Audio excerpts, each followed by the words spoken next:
coordinator here at Compass. So thank you for joining us this evening to talk about road safety audits and how they can help with transportation safety in your community. We have with us tonight Hermanus Steyn from Kittleson & Associates, who will be leading your presentation. Hermanus is a senior principal engineer with over 30 years of experience in the transportation sector, and he's led and supported road safety audits across the United States in a variety of different contexts. And he'll be sharing a lot of those different contexts with you tonight, a lot of different examples from complicated to simple and large to small, to really get a sense of how these can be implemented in different communities, and also share with you how you can work within your community to achieve transportation safety across all of our different types of transportation systems. Before we get started, just a couple of housekeeping items. First of all, restrooms are out the door on your right and to the right and on your right. If you didn't grab any, there are some refreshments in the back. Feel free to get up anytime and grab any more that you need. Also, if you did not sign in, and I think everyone did, but if you didn't, please do sign in at the back before you leave. And also, before you leave, please fill out the evaluation forms on your tables and leave those in the boxes, or in the box at the back of the room. Josie will be recording tonight's presentation, and we will have it later on Compass's YouTube channel. So if you miss anything or want to see something again, you'll be able to catch it there. We also will be posting Hermanus' slides on our website within the next couple of days as well. So again, if there's something you want to be able to refer back to, you'll be able to find those on the Compass website under community events. Also ask you to please silence your cell phones if you have not done so already, and help me join in welcoming Hermanus Steyn.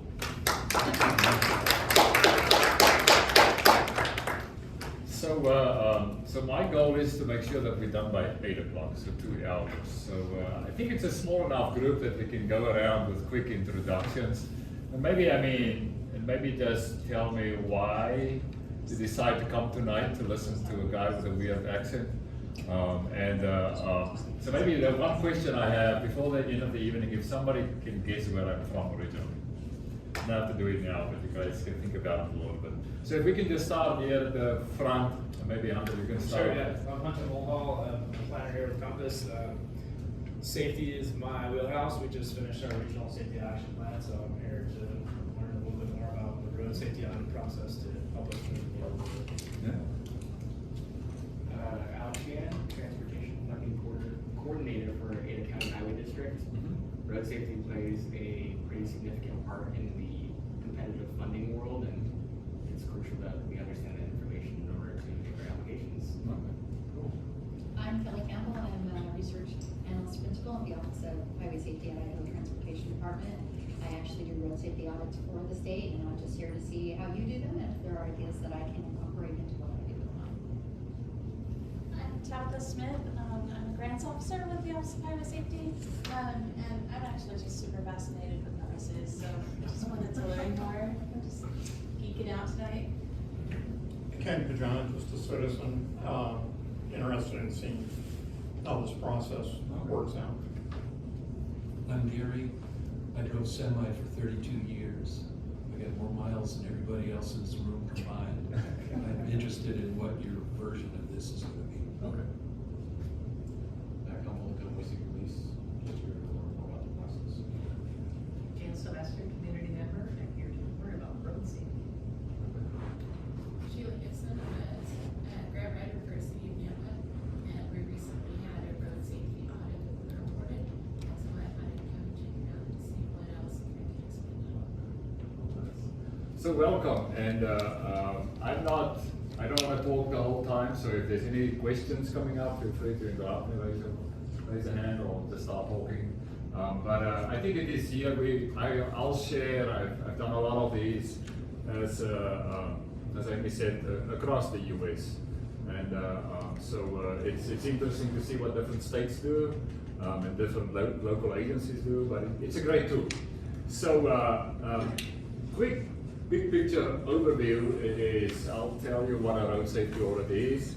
I'll provide a quick overview of the FSWA process. They actually have a guide on road safety audits.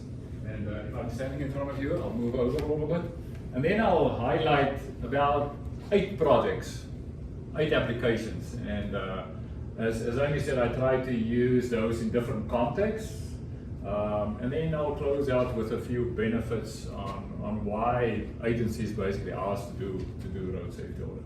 So what is a road safety audit? It's a formal safety performance examination of an existing road or a future road. And it's been done by an independent team. So you can look at an existing road that's out there, or sometimes what they do is there's a project team that's working on a project, so it's actually have design plans. You can apply the same principles also on this is the road safety audit principles also on a design plan. And the key is about it's an independent audit. So sometimes when you work on a project, you're so invested in that project, you almost become like defensive if people want to change something. So that's why an independent team is a fresh set of eyes, and you basically look at it from different multidiscipline perspectives. So that's what's exciting about me being involved with it, just to see what the data is, and then really delve through the data and come up with a few suggestions, and then trust that the agency can use those. So what is the road safety also? It looks at all the users. When you're looking in a rural area, there may not be a lot of pedestrian bicyclists, but there will be freight, there will be big farming equipment that you need to think about. When you go in downtown Boise or something like that, those users may be different. But it's really to understand that interaction from the different project elements as well as the different users, because eventually you get to an intersection and that's where all the users cross each other, and that's where the conflict is. So you need to take a look at it. When you also look at these, sometimes you have a corridor, sometimes you have one intersection, you also need to look at what's happening outside your project. That you're not just siloed, because there may be another controlling alignment. Your road may be widening and winding through a valley or something like that that already has a certain speed. And then when you get to your little thing, you need to take that into account. So think about what's happening beyond your project, just to put it in perspective. And then it is to be proactive and consider these mitigation measures. FSWA and a lot of publications and even the Highway Safety Manual, there's published countermeasures, what we call, so it's things that you can do to actually address some of the safety issues. So please, if I use some terminology about countermeasures and those type of things, raise a hand and just to say, try to explain to me. But those are the type of things it is. There's a lot of information out there that shows that if you do this, you can actually change the type of crash that happen, or you can at least encourage the user behavior when you look at these projects. But road safety is not.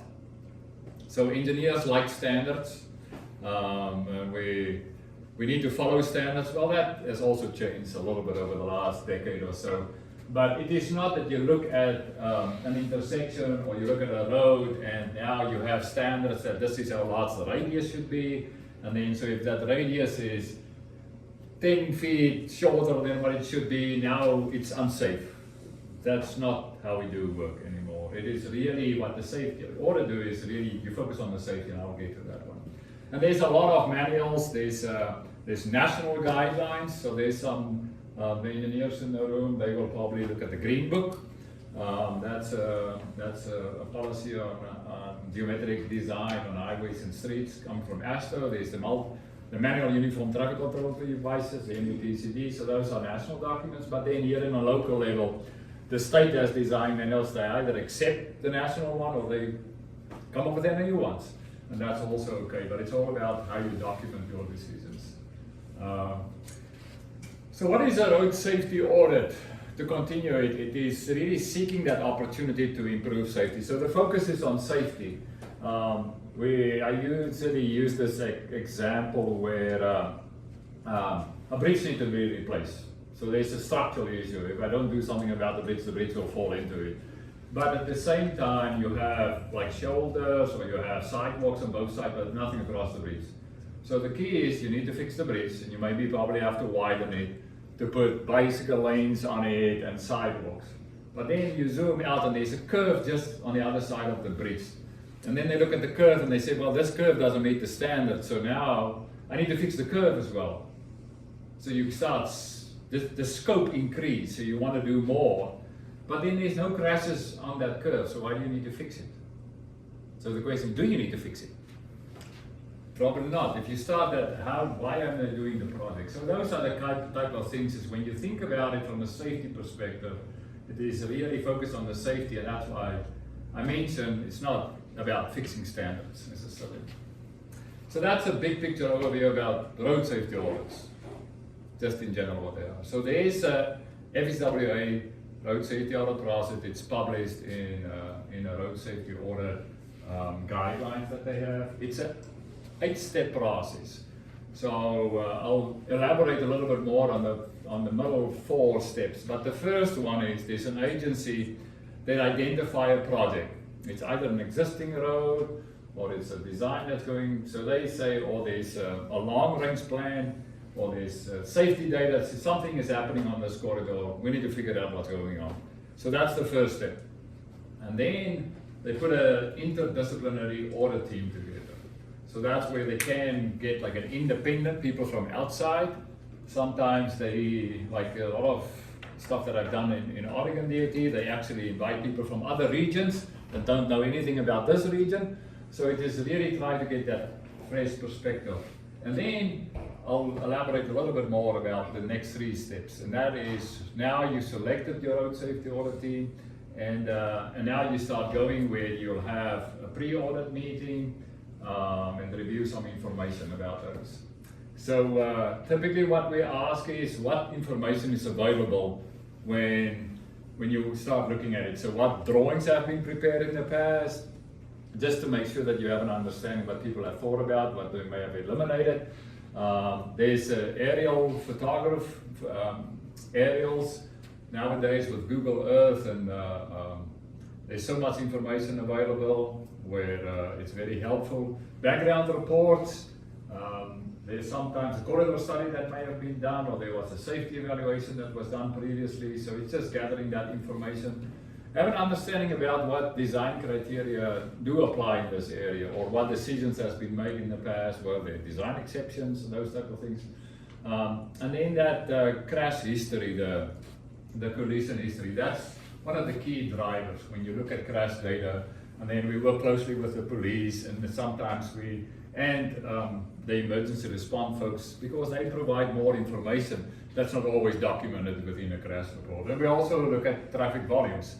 I mean, sometimes it's a low volume and there's just 3 crashes, but it's a big deal because 3 crashes within, there's 100 vehicles going through it, something is happening over there. Or sometimes you have a lot of, there's thousands of vehicles going through this intersection. So there's, you look at all these type of things. But the key is to sit down at the beginning, at that pre-audit meeting, to look at the objectives of the project. Why do we want to do a road safety audit? And there's many ways that people have used it as a tool. And that's one of the projects that I will highlight where it was a very controversial project. And the DOT has tried everything and come up with so many alternatives. And but they didn't. The audience or the public, the community didn't want to listen. So that's why they used the road safety audit, and just to say, bring this other team in to almost provide that buffer between the owner and the public. And then it is good to understand what are those design elements and those design constraints.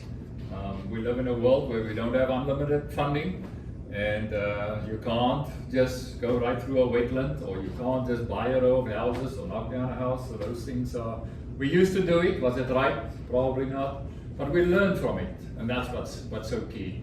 And then of course we explain for everybody what a road safety audit process is, because especially when you go and use this in areas that with people that have never been exposed to that, it's good to tell them about it. So that's the meeting at the beginning. Then the fun part starts. That's when you go into the field. You still need to be careful. I mean, it's a road safety audit, so you need to be careful when you go out. But it's really understanding and observing that road user characteristics. Who's out there? I mean, there's the freight industry. I mean, when you're in a rural area, that's very big. In an industrial area, you need to take into account on who the users are and understand the road user characteristics. The surrounding land uses, but so many times there's where people are crossing.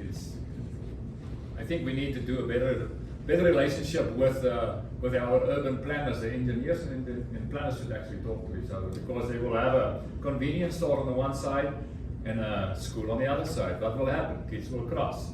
So the thing is, you need to look at those land uses, and if there's a need for people to cross, then you need to do something about it. You can't just say, no, walk to the signal about a quarter mile away. Nobody's going to do that, unfortunately. And then you need to think about when you put your project and then zoom out and understand what's happening in the rest of your network, what other links exist, what parallel routes exist, and those type of things. So that's why when you get out there in the field, now you can go back with Google Earth. When we started doing that was not the privilege. You actually go out once and you need to make sure you gather all that information. But it's still good. What you see in real life is better than what you see in Google Earth. And then you look at everything, and you make notes about everything. There's driveway issues, roadside hazard, that picture at the bottom. I mean, there's rocks. In theory, that's a roadside hazard. It's in the clear zone. We will design to remove it. Does it have to be? If there's no crashes, do you need to remove that boulder? No, that's a good question, maybe. And in sight distance, I mean, when you think about that, there's that whole, engineers have all these equations with the look at how far you have to see and travel to make sure that if something around the corner, you need to be able to stop. Those are all great scientific things that we've developed over the years. But when you look at these contexts, it's out there when you see this, and there's one example where you go outside and you look to the right, you have intersection sight distance, basically for you waiting to take a gap to make a left. You can see for miles, but there's crashes. You have sight distance, why are there crashes? So that's a cliff note. I'll get back to you, and you'll see why there's some challenges over there. As I said in the field review, you look at all the users, driver behavior. It's so interesting to sometimes just see, and so people drive up and all of them start leaning forward or they lean backwards, and you start figuring out, why are people doing that? And then of course you drive and you do the same, and then oh, now I understand, there's something different over here.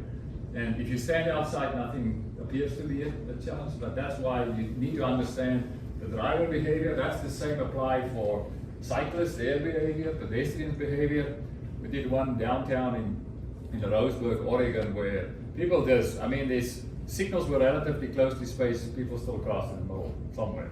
So it is looking at their behavior and trying to understand, why are people doing what they're trying to do? And so it is try to learn. When you drive, try to make all the turns and movements, try to experience, put yourself in the shoes. And then what's walking and biking. It's been interesting on most of the road safety audits, especially in a more urbanized area. We will make sure that everybody, or at least people that are willing to walk and try to cross, try to get to the other side of the street. We've actually rented bikes for, again, people that's willing to actually cycle. There's an example that I'll show where it was a big arterial, it's a big commute route. And then when we put people on bikes, they said, oh, we can't bike over here. Well, people are using it, so maybe we should do something about it. And then, of course, take pictures, take notes. That's what we do in these fields. And then also look at it at different times of the day. In the mornings, there's a peak hour, people want to get to work. There's the evening peak, the afternoon peak, people want to get home. So that's usually, it's more congestion, so people drive a little bit slower. But then there's times during the day where it's off-peak, so we refer to it off-peak. So there's fewer vehicles, so there's less friction on the road, so people drive faster. And then we go out at nighttime, and then we see just how it looks at night. And maybe may I observe something different, reflectivity of signs, of striping, lighting, there's a few things. So that's why it's important to look at it during the day and the night. Typically you pick a few days where you're going out in the field, so you don't always have the options to have dry and wet. conditions. So that's where you need to rely on the maintenance folks, the local agency folks that maintain. But again, I don't have that example, where we actually had 2 field visits. And it was over a mountain pass where we visited during the summer and we visited during the winter. And it's different. So one is white and the other one is more colored when the trees are. But it's those type of conditions. The road just look different when you drive it. And that was a mountain pass, so people were fortunate not biking and walking along the road. Yes? So I'm just gonna ask a little bit about some new technologies that, are you starting to see maybe more data around bike and pedestrian behavior with some of the probe-based data sets and location-based services, and then also like the camera vision and AI being able to detect near misses and things like that at intersections? Are you starting to incorporate any of those technologies into road safety audits? If the data is available, yes, definitely. And that's why in the beginning we basically ask any data that's available. The data collection, if it don't exist today, then it's costly sometimes. I mean, it really depends. So some agencies are very proactive. Some of their video cameras they put already up. They have units that gather all that, so they may have too much data. But that near miss data is a pretty key thing. We actually do some national research on those, which is if it's available, because that's the thing is, it's that the risk. So you may not have the crashes that says there's a problem, but if you look at the near miss data, so for the people that don't know the near miss data, they actually can project how, and they code on basically that milliseconds on just before a crash may occur, and then they avoid it. But there's a lot of data collection that you can actually see those, and then you can send some movements within an intersection will have a lot of high near misses, and then you can also try to be preventative and actually look at that. Yes. Kind of along those lines, but I guess kind of the opposite end of the spectrum from a technology standpoint. As part of this, do you ever do interviews with maybe a business owner who's near an intersection, or people that are actually seeing things that are happening there or driving it regularly that may notice near misses or that type of thing? Yeah, no, definitely. We typically during that week or the few days that we're out there, we meet with stakeholders and we invite people.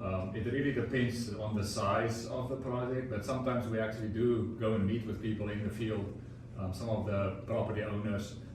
We've met with people that were part of some of the sad crashes with it, and just to understand what it did. I mean, you see so much in the police report, and just from that perspective, somebody that was in the car where somebody did lose their life, and there's some sad stuff in Southern Oregon where the parents showed up of a kid that passed away.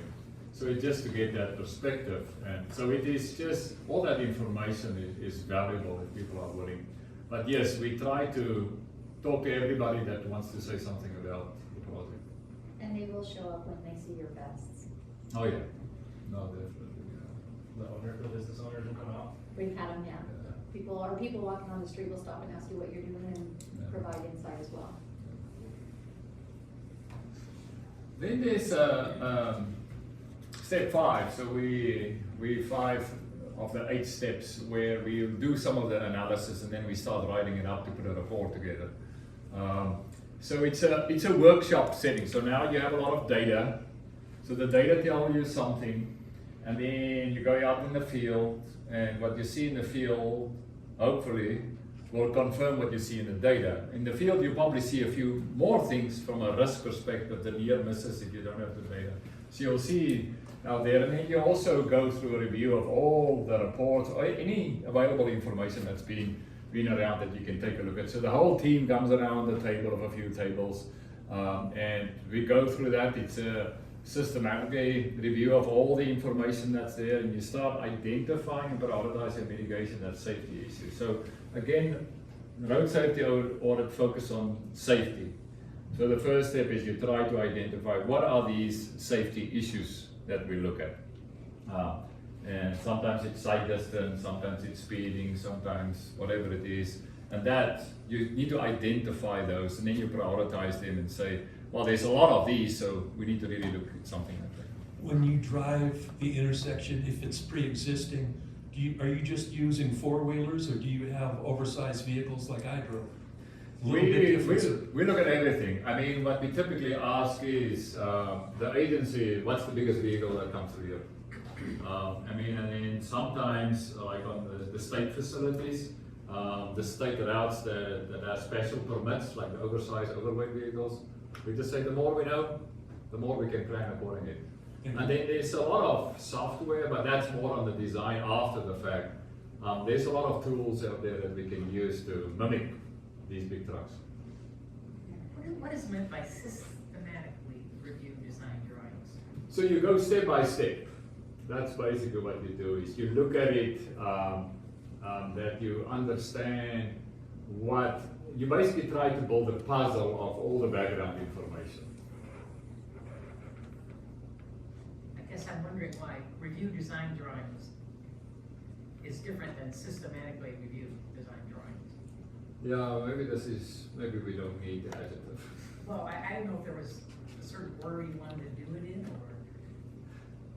No, I mean, we typically start, I mean, the systematic approach is where you start more on some of the planning work that's been done. So you start, what were some of the initial ideas that people had?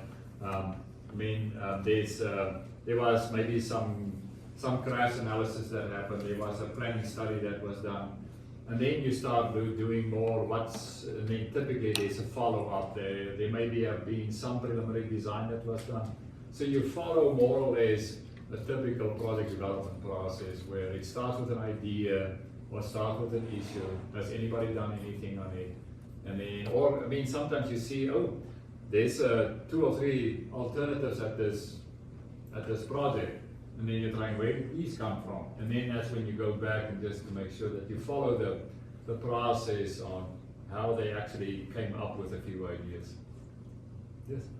When you're doing the analysis, do you consider whether, like, the road is the destination would be a recreational center, like a ski resort? Yeah. I had all kinds of problems with knuckleheads trying to get up Snoqualmie looking for help when I wasn't gonna offer it. Or to like an entertainment event. Yeah. One of the things I was taught first when I started driving semi was, it's 2 a.m., the bars are empty. Yeah.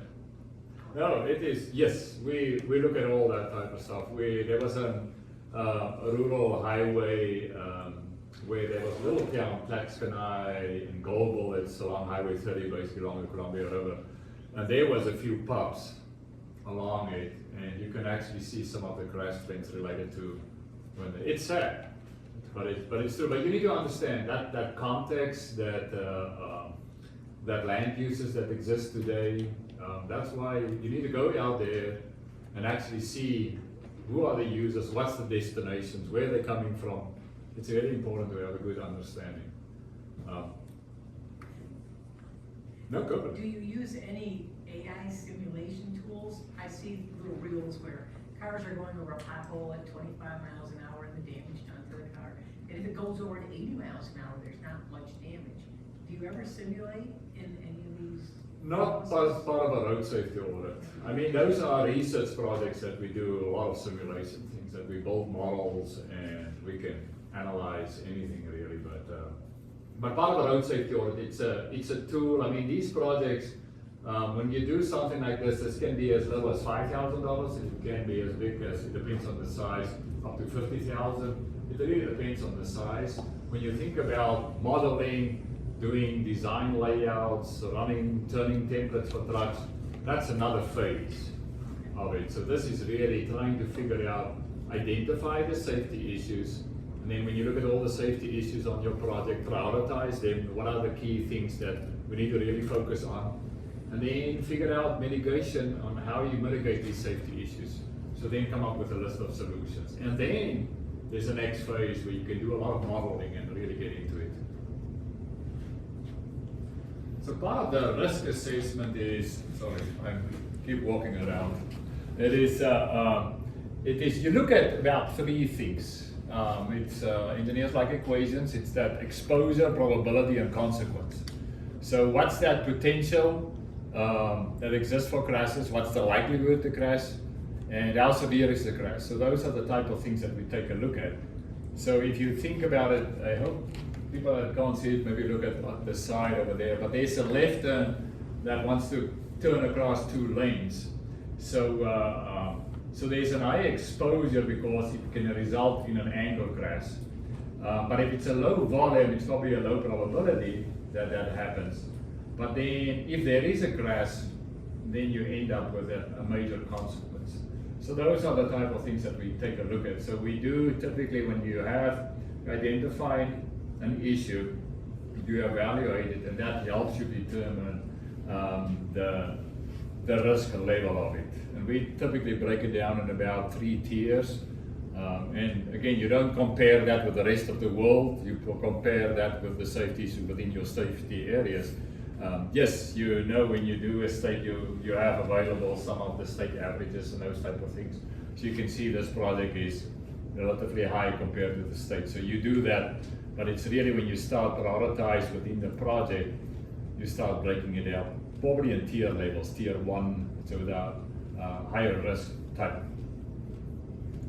safety issues that you want to address. Then the next step is, so part of that, so when we get together and we brainstorm, we document it, we start preparing a draft report. So basically by the end of this few days that you get together, you already have a lot of draft material for a report, a findings report together. But then you also do a preliminary findings presentation to the owner and any stakeholder. And that's where we actually invite the people that we met in the field, and just to say, hey, come to our findings, we've listened to you, we've tried to understand what it is, and that's how we build it in. So that's where we prepare a report, and so a lot of the slides that you'll see for the rest of this time will actually be from these preliminary findings presentations that we've done. But the key is to document the results from the road safety audit, identifies and prioritize those safety issues, and then you come up with a series of suggestions for these improvements. Some people, let me just double check, but some people are getting very nervous when they call it an audit. And so what we've done, sometimes we get some of our legal folks to read through our reports, where I encourage sometimes the agencies to get their legal departments also to read through it, because sometimes one word may mean a lot for some people, but there shouldn't be any fear. I think that's, nowadays we talk about flexibility in design.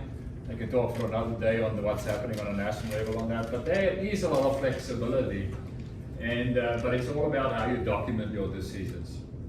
So when you think about the road safety audit process, so when there's a report, eventually there's another step where you actually look at where the agency now received the road safety audit report, and then they prepare a response.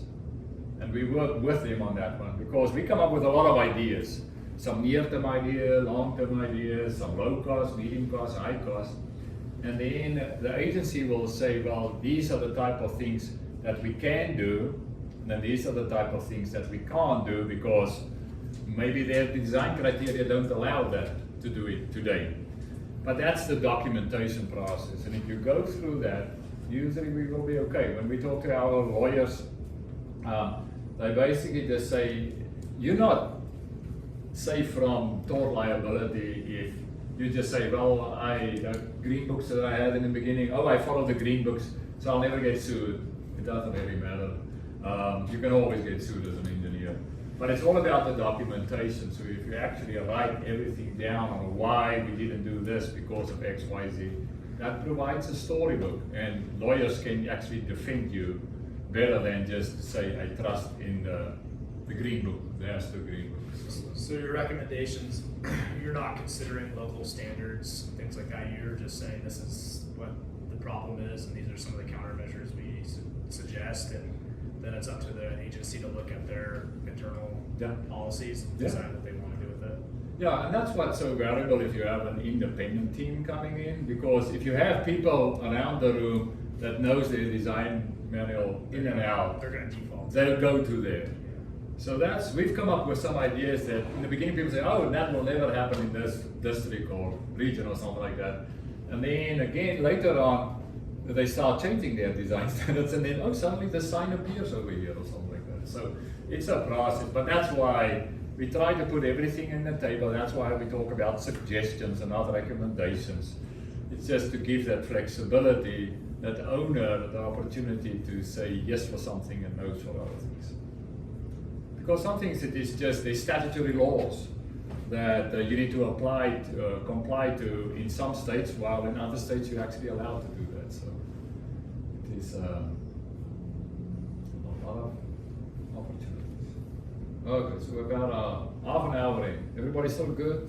Stretch legs? Drink snacks?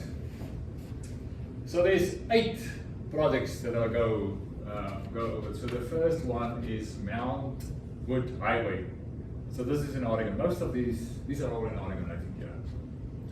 So the first one is, so why did we do this? So this was one of the first road safety, so maybe I'll date myself. Well, you can see the date, 2009. But this was one of the first road safety audits that Oregon did. There was one before this that FSWA came out, but then ODOT said, well, we're intrigued with this, let's do it. So one of my colleagues out of Florida, he was involved with actually developing the FSWA Road Safety Audit Guide. So he came out, so ODOT said, okay, we really want to see what this is about. So that was the why they wanted to use the road safety audit. Of course, there was a big challenge on the mountain. There's ice and snow, so you'll see more data about it. So that was an entire week. So from a cost perspective, that was, I mean, you actually bring people in from different places, so you need to pay for their travel and for accommodation and those type of things. So that's on the higher cost, and you basically spend 40 plus hours in 1 week. So that's on the higher cost.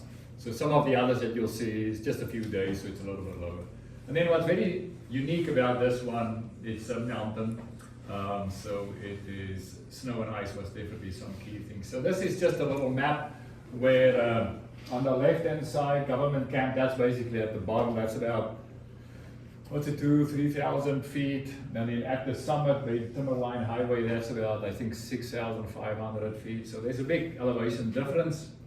And then when you look at the data, so this is what's so nice, and trust me, there's so many slides that you can show, so I try to highlight a few key things. So when you look at this, so these are all the crashes during the time period that we looked at, and it's happening over the weekends.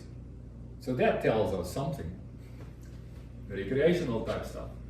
Then we looked at crashes by time of day. So of course, during the daytime hours, there's a few, and then you have this interesting, I mean, higher between 3 and 6, and then you have another little blip here at 4 to midnight. Why do you think is that? 4 to midnight, So so most of these crashes, you'll see another graph, it's all during the snow and ice condition. And so there's usually where the ski lift closes in the afternoon, so that's at 3 to 6, and then there's night skiing as well, which actually closes after 9. So that's why you have another peak later. So it's good information to actually look at these together. Then this is another graph by month, and then that blue little line with the dots, that's the average daily traffic during the month. So if you actually look at that road here in the middle, in the summer, it's actually not a bad road. But then if you look at those winter months, you can see where the crashes go up. Amateurs. And then of course when you think about this, the surface condition, you think about ice and snow, so those are definitely key. And there's about approximately 70% of the crashes is in the presence of ice. So that tells us a lot of information on those. And then, I mean, when you have the data and when you have spreadsheets, you have so many things on looking at the information in so many different ways. So this is looking at it from a milepost perspective. So this is basically starting on the left-hand side, that's at the bottom of the mountain, and then you keep going up and you start seeing these spikes. And then, so there's, these are specific curve names. There's a curve here on the right, there's another Middle Lake curve, Ski Bowl is another entrance. Then there's an overpass that was a few fatalities that happened. or some specific, and then there's intersections. You start seeing these and you start understanding, you start to get an idea, where should I really focus my efforts on? So there's a few, I'll just highlight, as I said, there's so much information about all of these examples that we have. But the first one that we saw is that westbound. So you basically come all the way from Madras, and I don't know how many miles, probably 7+ miles before you get to the summit. So this is coming from Central Oregon. You come up, and there's not really a passing opportunity over the summit all the way down over here. So those queues becomes miles. And then of course you're in a forestry area, so the DOT actually only has an easement. They don't even have a right of way over there. So of course you don't touch too many trees when you start thinking about it. So this was at the bottom of this one. There was multi-purpose, so we were trying to find a place to add westbound passing opportunities that people don't go another few miles down the road. And the trees were actually pretty far cut back already. And this is also at the bottom and at the start of the hill, where there's also an opportunity to provide more formal, safe chain on and chain off areas throughout the corridor. So we try to stay within that existing alignment. It is actually interesting. I mean, I think in the older traditional way, we probably would have done a straight road, but we actually, you can see there's the bottom picture, there's some curves in there. It was trying to stay with it, and then we provided 4 lanes and wide shoulders over there. And that was something that we can fit in. So looking at that context, there was space. So rather than going up the mountain and try to put an extra lane we basically, and then we put warning signs and just say, hey, your next passing opportunity is now just 2 miles away and not 10 miles, what it used to say, those type of things. So that was, and there was also some variable message signs, VMSs. So if you see acronyms, you don't know what it stands for, just let me know. And there's a lot of information, and with all these mountain passes, there's a lot of information to help at least communicate proactively to the drivers. Yes? What does VMS stand for? It's a variable message sign. So it's those big black signs that usually has a cantilever, and it's usually dark. But then when something happens, you see these orange letters. Okay. So it's a variable message. And then usually the DOT is running it, sometimes mostly remote, where they put a message from an incident, but it can be weather related, it can crash related, and sometimes alerts, those type of things. Yes? Netherlands? Netherlands. Oh, no. Austria. No. I remember very vividly being terrified on I-5 south of Seattle on the way to Tacoma. It's at least a 4-lane interstate, and it was very foggy frequently in the wintertime. And I've got 80 feet worth of semi, and somewhere there's a curve, and there's a sign that would blast on, out of the darkness, not solid on. Yep. But it just was like, the first time I saw it, I about jumped out of my seat because I had no idea that it was coming. Yeah. And it didn't seem like it was a proper thing to be allowed that could startle somebody.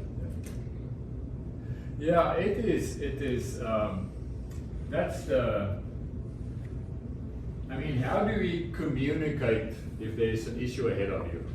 So how do you message that to the driver?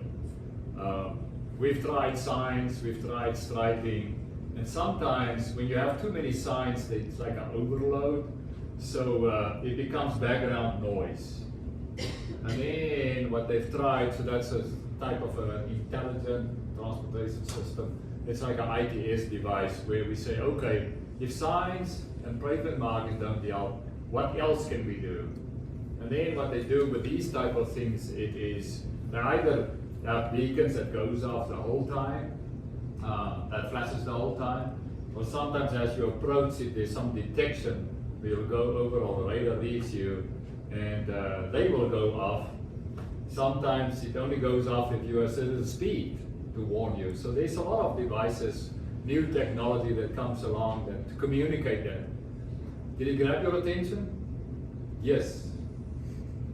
But I mean, those are the type of things, again, even feedback, it is okay. And that's when we do, for instance, street lighting, where it's more a rural setting, we build around about the street lighting, that around in the rural area, and then you put lights out of it. So that transition from dark to light, so the intersection will be lit fairly bright. So if you come from dark to light, so that's where you provide some of these transition lighting. So you gently get people to the bright spot, and then you gently take them out of the bright spot. So I think some of these devices, when we look at it, is there something in between from doing nothing till the big flash? Is there something in between? So those are the type of things that we take a look at when we explore these. Were you seeing it? Was there a lot of lane departure crashes, or are people trying to pass with their head-ons in here? That told you. So there's a curve right at the bottom so this is coming downhill, and then there's one of the curves, so there's actually a spike, so you can't see that clearly. But there was, on this one, there's another one that I'll show you, another curve where, I mean, there's these big embankments or these cuts on one side, so you get some curves, some rocks falling into the pavement. We didn't do too much on this one because there wasn't too much flexibility. So we put some variable message signs or some extra warning, probably speed related, that will go on that sign. But I think if you look at some of the others that we had, this was again trying to look for that westbound passing opportunity. There was this lane merge at the top pictures where it was literally in the curve.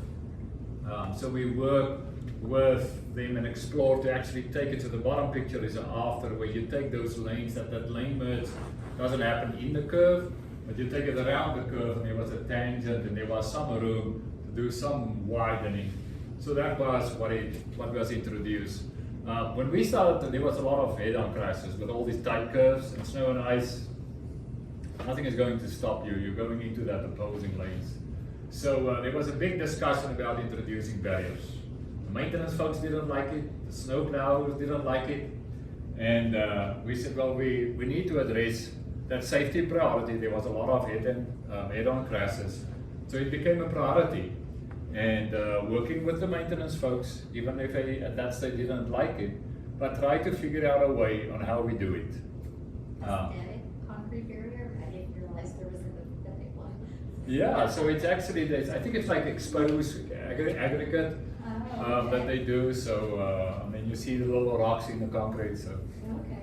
yeah, so it is. Like those cell towers, right? Yeah. Big old bucket tree. Yeah.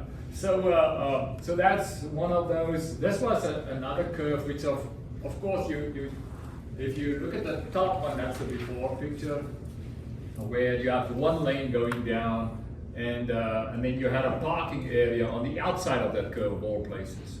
So you don't only just have that getting into the opposing lanes in snowy and ice head-on crashes, but you also had people that are trying to park over there and make left and rights in and out over there. So what the DOT did is there was a little bit of widening opportunity to actually get two lanes started earlier before the curve, because in the old picture around the curve, you started the short passing lane. So we was really trying to, this whole stretch, try to increase the length of the passing lanes. And then of course we put a barrier down the middle, and we actually had a parking area. I don't know, it's less than probably half a mile up, closer to the ski bowl resort, where people can park, and then there's a trail that they built basically to get to. It's a nice little hiking trail in there. Yes? Do they get wildlife accidents with that concrete barrier there? I'm not aware of this one. There's other studies other areas that we looked at actually had a lot of animal crashes, but on this one, this is pretty high up in the mountain. It doesn't appear to be, we didn't see too many of those, but that's a good question. Check for blood on the road when you drive by. Oh, well, sometimes they run and they can't get, they're used to running across, and they get that, they turn into run in front of you, come back, they zoom back and forth. Good awareness. So it's an interesting question. So where I used to work before I came to the US, I was part of a design project in a mountain pass where we had to build out culverts, these long culverts that certain wild animals can actually use. We built them big enough that they actually can go up and down some of these steep slopes. There's one on the highway just out of town. Yeah. Highway 21. Yeah. We actually on this mountain on Highway 34, we designed a culvert with a hydraulic jump so that fish can go uphill. It was also a steep culvert. So it's a lot of things that you need to think about. Anyway, so that was one of the 8. The next one is a little rural intersection. So this is just south. So why did we do this one? There was one specific, it's a very low volume intersection. And there was one specific angle crash that people just couldn't figure out what's happening over there. And it was usually ended up in a fatality or a serious injury. It was very sad. But there was a lot of data available, so we basically did it in 2 days. We went out there, maximized that. So that's more on the lower end. I mean, Madras is in Central Oregon, so people from many places. And I said a very high percentage angle crashes in a low volume road. So this is just the one on the left. It's just southwest of Madras, the town, and then the intersection is the one with a little bit of a skew angle. That's the one that we've taken a look at. So this was a specialist where it was on the high percentages. So what state duties do, and we have folks here from ITD, they analyze all these things and then they prioritize. So this intersection, although it was a very low volume, but because they had so many serious injury and fatality crashes, that was pretty high in their list. And then the volumes, look at that. It's like 700 vehicles a day and 700. So why are these crashes happening? Anybody has a guess? So if you think about that, so those are the angles. So the one here, the one in the bottom right, that circle, there's 9 of those crashes. So it's all these angle crashes, and it was interesting to try to understand what's happening over there. And I'll show a few pictures. What was interesting on this one of the team members that was on the road safety audit, a friend of him was involved with a crash. Or no. He himself was the person on the highway that was driving. So he explained, he said it was so surreal because he was driving, he saw the person stop, and he was just continuing, and suddenly the person just pulled right in front of him. And then so that was the problem. Was it an uncontrolled intersection? It's a side street stop. So the main Two-way stop. It's a two-way stop. So the side street stop. So what's happening, and that was actually amazing to do this at nighttime. So what we did is, so I think these are all 4 different cars, maybe the top one. Well, that's 2 directions. But when you stand out there and you measure stopping intersection side distance, you can look to the right, it's flat, the roads are straight, you can see for miles. But then you drive in the car, and that column, they call it the A-pillar, blocks the view. So as a car approaches, it literally disappears. So what the crash was, the person came, it stopped. I stopped in the car, so I may see the car, but there's some of those places where they stop, where they look to the right, and that column, that pillar, blocked the view, and that's when they pulled right in front of the other car. Amateurs. So what was the fix?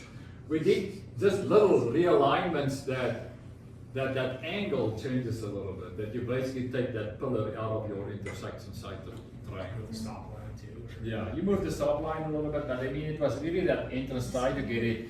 And it was interesting, the skew isn't not bad. I mean it was I think like 70 degrees or something like that. But that was what the challenge was. And then we turned it a little bit, and I mean there was some extra on the main line. We provided some extra signing and stuff like that, but that was the challenge. It was just that striped in median that helped kind of straighten their approach to the Yeah, intersection. I mean this is Central Oregon, so we didn't want to build medians, and the big freight it's in a farming community, so at least we put some concrete down there to have that contrast. But that was that was more or less it. So if you see this angle of this type of intersection, do you look around the state for other similar ones and apply the same thing? I mean, when we looked at this one, no, we didn't look across the state. But what we've done is, I mean, when you start seeing this, so after I did this road safety audit, when I did more of them in the rural intersections, this was in my head the whole time. We need to think about this. And that's what we tell the people, if you drive around on this rural and you stop at this, see if any of the columns basically block your view.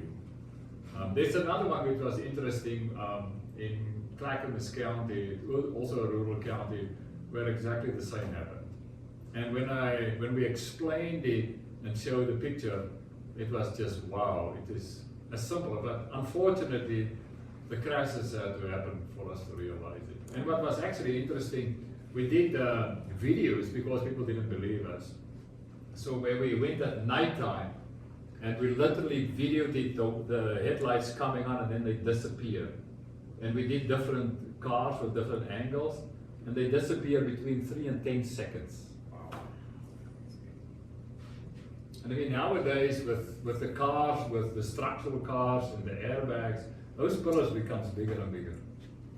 So that's why, I mean, the desire is always to come to 90-degree intersections, but we can't go everywhere. But again, if you do little tweaks, you can still resolve it. Okay, so that was that one. Now another one, also a rural intersection. This was actually interesting. Well, all of them are interesting. So why did we do this one? So this was a very controversial project, and ODOT, I alluded to it earlier, where Oregon DOT basically just said, we've tried everything. We've come up with how many different designs, and the community just, ODOT is forcing something down their throats and stuff like that. I mean, there's a lot of DOT folks over here that can probably see that happens. So sometimes, so that was the one thing, is when they said, well, we need to bring in somebody else, totally independent. This was a little bit longer, 3 days. It's about medium cost. And what was interesting over here, so you'll see on this picture, so this is where the blue pickup is on the cover page of this report. That is one lane that direction, the other direction there's actually a climbing lane for a short period. So what's unique about this one, have you ever gone to the freight industry, like they have often and asked him to remove a climbing lane? Do you think that would be a good idea? Anyway, let's talk through the project. And it's those type of things. It is just, I mean, it is, we're not just telling to remove it, we actually do studies about it. So let's tell the story. So this is poor Madras. We had another intersection was to the south, this one is to the northeast of Madras. So again, you're driving these rural highways for a long time. And so the one on the right hand side, that's the climbing lane. And there where that little SUV with a little trailer turns into, that was, it provides access to a little subdivision over there. It's what was also interesting about this one, there's the average age for the people that's involved with crashes were over 70 here. So it's those type of things, and it is when you look at it, I mean, some other places we see, and then it's basically between 18 and 25. So when there's so much data available, so we run all these graphs, and some of the graphs tell us nothing, but there's some of these graphs that really pops out. So when we looked at this one is, so the posted speed is 55 miles an hour. Then we did some, during the road safety audit, we have some of these speed radar guns. So it's not scientific, correct, but I mean, we get an idea of how fast people are driving. And then we get in our cars and we follow the trucks and we follow the cars and see what people are driving. So it's trying to get an understanding on what they are. So the 85% there was a speed study done when this was some of the data that we got. So that showed 64 miles an hour, the cars only 65 and 62, but the location of the speed study, what the data that we received was, I mean, it's a single point in time. So anyway, so that was that. And then we watched watched traffic, we walked up and down, not on the shoulder, but in the gravel, probably next to the fence line, that's where we walk. And then you'll see people are trying to make these left turns. And then of course this yellow truck wants to make a right turn. So what does the truck do on any car? It doesn't have to be a truck. They go over the double yellow. And then, yeah, and then that car is probably passing somebody on a double yellow. So all these behavioral things that you don't always have control over. But those are the challenges we're trying to see. This is actually a pretty interesting picture that we watched. And these are, I mean, to capture this on pictures in 2 days, just imagine how many have we seen to actually have the sequence of pictures. This is the red truck, there's a little delivery truck coming, then the red car disappears. So if somebody is behind it and think they can take a gap, and then suddenly that red car appears again. So that left turn was pretty key. And then it's called deceleration on this downhill. Other cars are accelerating, so it was just a lot happening on this one. And of course, we did a lot of stuff. We widened the road. We explored removing the climbing lane. So there was a lot of discussions on this one. And then we presented it, and the DOT, who was purposefully not part of the thing, they said, well, don't even think about removing the climbing lane. Not going to happen. And we said, okay, but we recommend part of that. What we recommended was, because it is, when you widen that thing, it's a huge investment. So we actually asked, one of the recommendations was to do a speed study. And that's what we did. And that's where, and I'll share a little bit more. So what we did is, it's really in that southbound direction. So we had some key lane by lane, and basically at the bottom of the hill, the middle of the hill, and the top of the hill. That's where we collected data by lane, by vehicle classification and everything, just to gather the data. And there's a lot of graphs over here.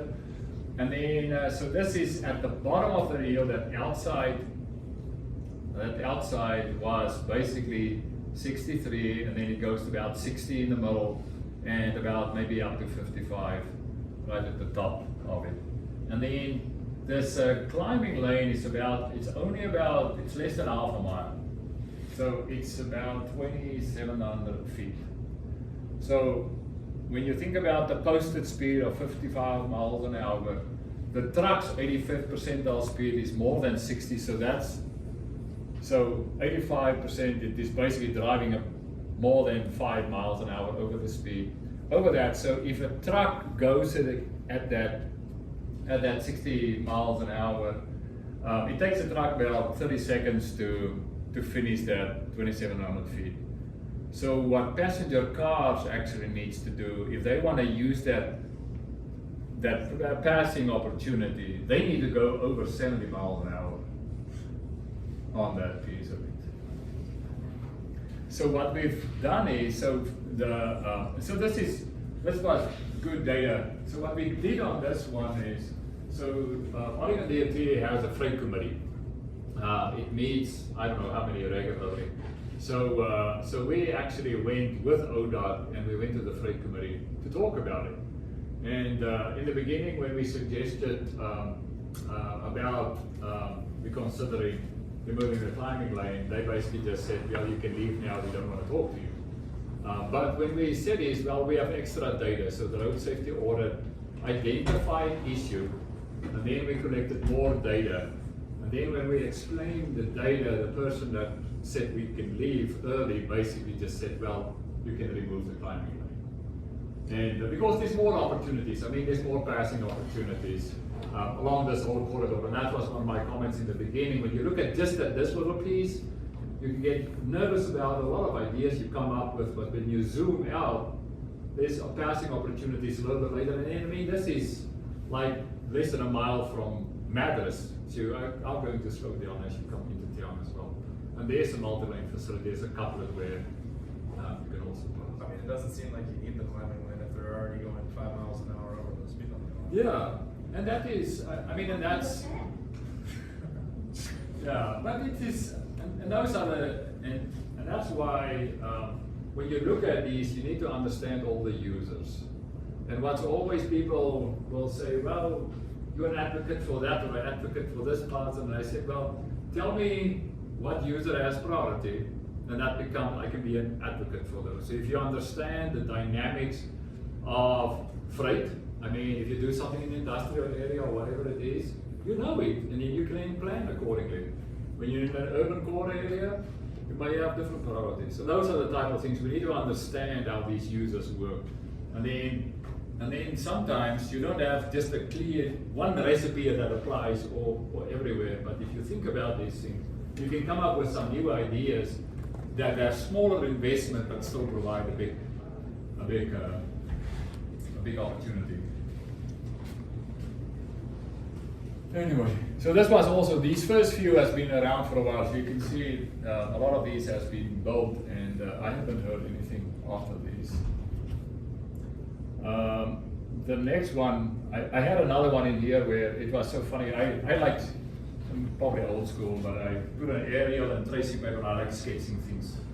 So it is just to get a pencil out and stuff like that. And I had this wild idea. It was two couplets that cross each other, and there was some closely spaced intersections. And I said, well, because I mean, you go out in the field, and I said, well, this middle part over here, the land uses, most of it is vacant, and I draw a simple sketch by realigning the roads and making it a simple intersection and stuff like that.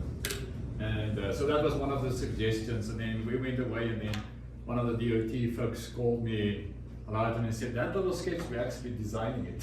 That's awesome. Yeah, but it's those type of things. It is sometimes, that's what's so nice is when you have these workshop type settings, you can be very creative. And if your focus is on safety and you almost put the standards aside a little bit, you can come up with a lot of good ideas on how to approach it.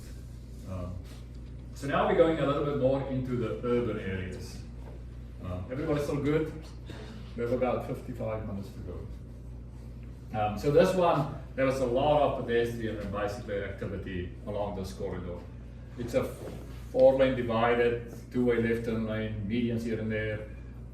This was about 4 days, so this is on the higher end. So there was a high percentage of crossings. It included the high school, and there's also a bicycle greenway that crosses this one. So this is in the city of Portland, Crowell Boulevard. This is how the existing corridor looks. So it's about, just under a mile. There's a few signals. There's a few crossings. These at that stage, I believe, were all designing and striping. There's a great brewery on the one side of the road. And we actually went and talked, and that's when we talked about stakeholders. We went and talked and walked up and down and started talking, and say, what's your experience and those type of things. And of course, the data, if there's alcohol related, we'll pick those up as well. So there's a lot of information when you go out looking at it. The other piece that was pretty key that we also looked at was, so TriMet is the transit agency in Portland. So those are all the bus stops along it, and these are all the on and offs. I believe these are average annual daily on and offs, basically at these. So that also tells you, so if you look at some of these on and offs that are not at an intersection or at a crossing, well, if you get on a bus on one side and you come home, you get off on the other side of the street somewhere, you know you need to cross again.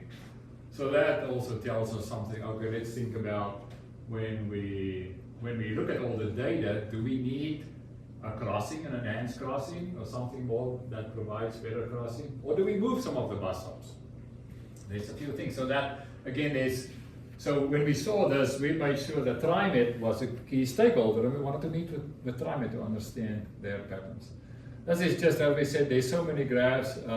You can see this one is a little bit different than some of the rural ones. Here from the morning, you can see here from 5, 6 days, the volumes that goes a little bit higher here in their peak. So those are, okay, so the crashes, the bars are the crashes, and the one on the left hand side is actually traffic volumes. So that's the little orange line. So you can see some of them. So the morning is not too bad, but the evening when the volumes are higher, that's also when your crash frequency goes up. So so the focus is really to be out there in the afternoon, the peak hours, to see what's happening over there. And then we did a similar exercise. We sorted these crashes out based on mileposts, so that tells you basically where the bars are a little bit longer, those coincide with the little boxes on the corridor, so it tells you basically where some of these happen. Many of them actually occurred at some of the existing signals, but there's a few other intersections that also pops up. Yes?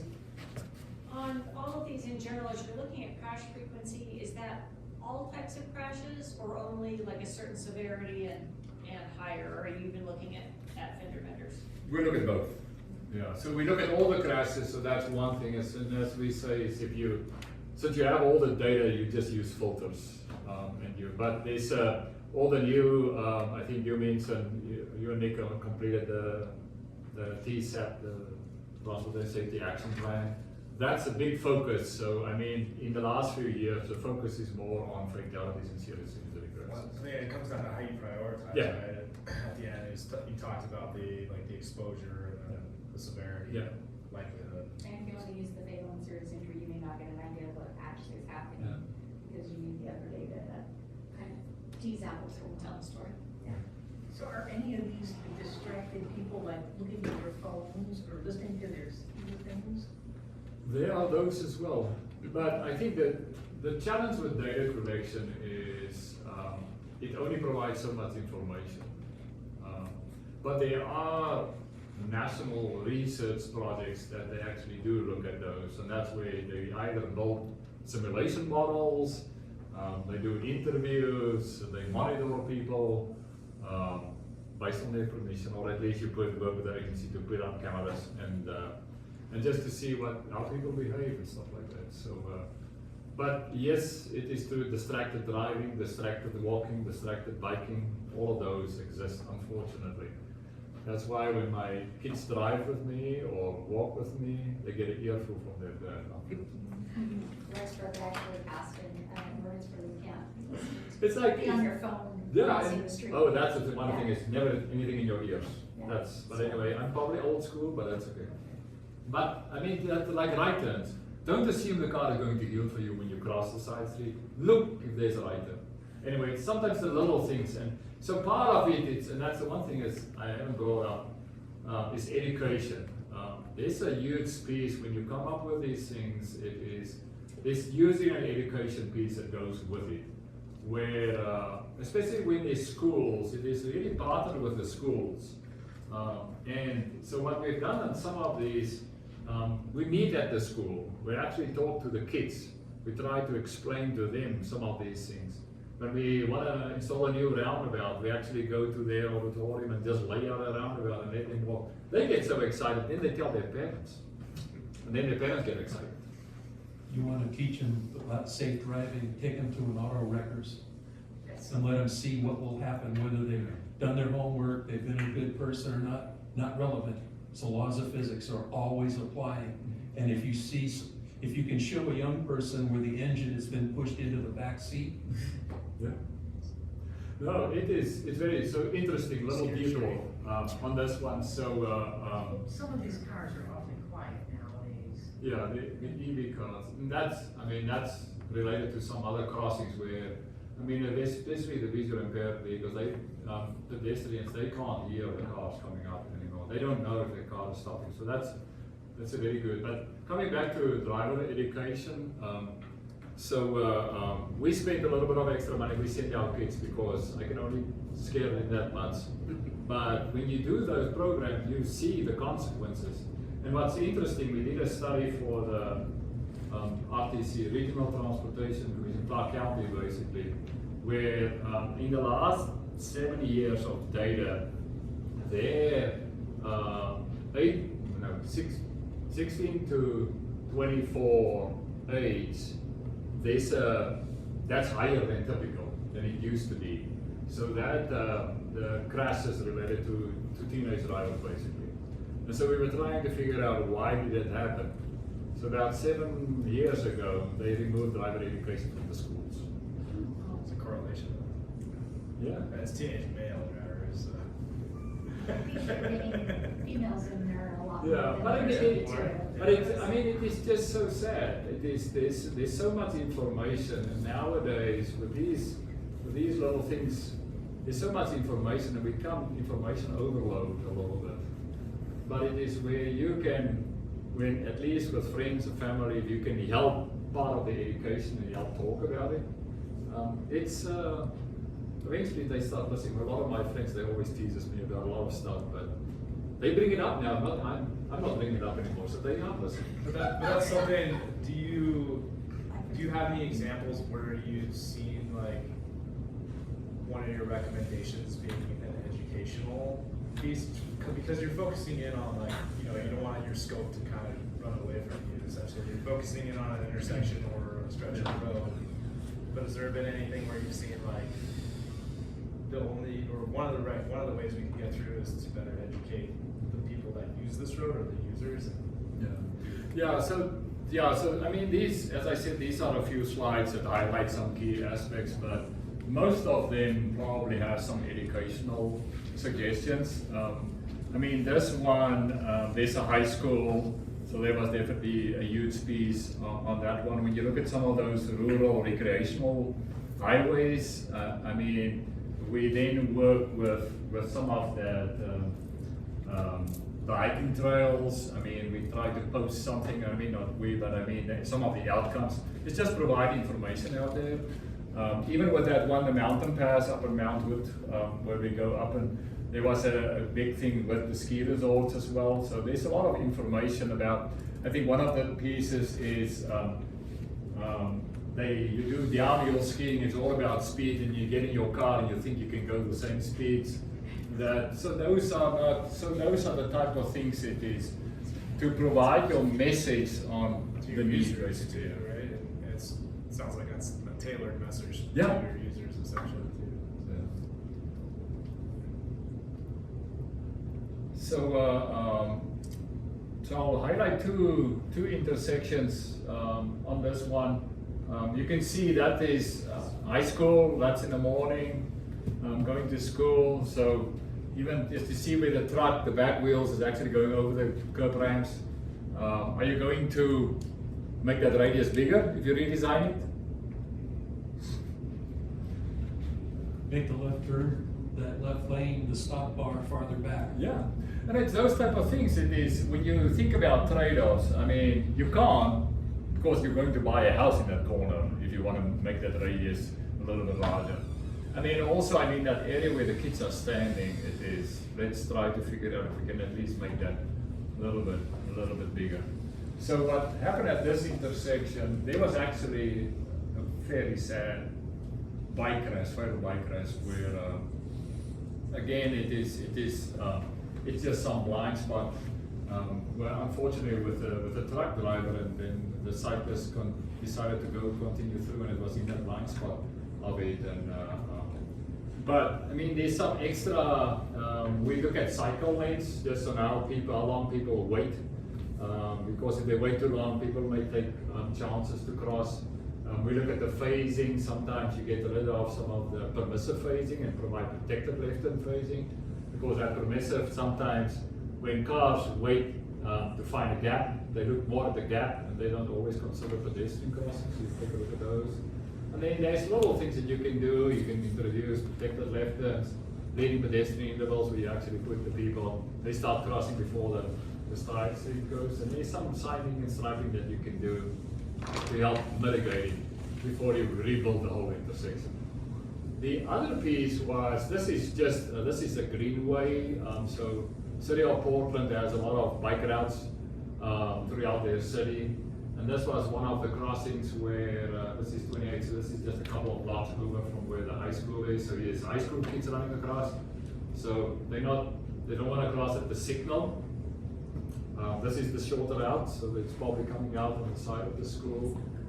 So what was interesting on this one, we actually suggested, and then they eventually built it, where it became, for the cars, it became a right in, right out. But you can still signalize it, and then you basically have, there's two little holes. So there's two cut-throughs here, where the bikes are going through, and then there's, so you basically stop the cars, and then you get the pit bikes basically getting across, and there's some detection and those type of things. So it became, and then you take this signal, and then the other one at 26 that I just talked about, and you coordinate those two. So when you stop the throughs, you stop it at both. So you can still maintain some of the reliability and about the travel time along the corridor. So that was actually pretty neat. Okay, so we have another 40 minutes. So Barber Boulevard, this is a major arterial in Portland. So this is a multimodal corridor parallel to I-5. So just imagine if something happens on the interstate, where do they go? They go to Barber Boulevard. So this is, we did it a whole week. There was a lot of information. It's like 6.5 mile corridor. So this is coming over the hill. So in Portland, if you're on the west side of the Portland metro area and you go to downtown, you go over the hill. So there's not too many routes. So this is why, because there's a hill, there's just so many roads bikes can go over. So it's a major bicycle commute route, and it's high volume, high speed arterial. So this is how the corridor looks. There's about 10 signals in the stretch, pedestrian crossings, there's narrow bridges. I'm not going to talk about all these. So this is a long segment, and they've tried to do a lot of things. So on this one, we don't need to go through all the details, but we had a fairly well agenda for every day and every evening. And then the one thing that I highlighted on this one, we actually did a bike ride. That we took people on a 6 mile ride. I mean, some of us went both directions, and some of them just went downhill because there's a hill involved with that as well. And then ODOT DOT, they had their maintenance folks there, and they had a pickup where they took the bikes uphill again and give people a ride. So it is just, I think it was just to show people to experience it, and that's when I talked about putting yourself in the user's shoes. That was very eye-opening for the people that actually did that. And then of course we did brainstorming, a lot of sketching. So this one, in that 10-year period, there was like almost 1,000 crashes on this one. There's about 12 pedestrian-related crashes, 34 bicycle crashes. When you start seeing those numbers, I know it's 10 years, but typically you don't see a lot of pit bike crashes. Well, when they happen, they're typically fatal or serious. That's the thing, yeah. It is, and that's so when those start showing up, it raises a lot of flags. And you can see, I mean, there's fatality, incapacitating. I mean, that's that 10, that 18, that 123, those are the crowd, that becomes a fairly higher percentage when you start looking at them. So some of the issues that we've seen, I don't have a lot of slides on this one because I can probably talk about a day on this one. But there's missing gaps. So when you have it is when you ride in the car and then suddenly the bike just pops in because the bike doesn't have any other place to go. So then we come up, try to look at some of those, and then also look at some of these long conflicts where you have right-turn pockets. There's some areas that actually have some on-street parking that you need to take a look at, and how does people get in and out of their parking. So it's just, there's a lot of happening. So some big picture things, especially from a multimodal or that active transportation and bicycle perspective, we suggested narrower travel lanes. That wasn't always well received by some folks. So that triggered a lot of good internal discussions within the DOT. But when you can make the lanes narrower and you at least can put a buffer between the bike lane, it's something that help you position where the car drives and where the bike rides. So that buffer, it is just to create some space for that speed differential that you take into account. Yeah, so that's very high level. There was more focus on low-cost improvements, trying to really address some of the conflict areas and try to see if there's any way that you can restripe, that they can do something quicker. There was definitely some bigger ones. There's some narrow bridges.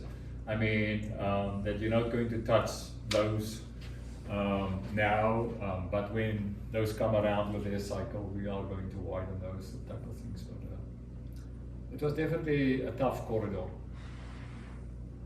Then, so now I'm going to switch a little bit. We still call it road safety audits, but it's when you use it as part of other projects.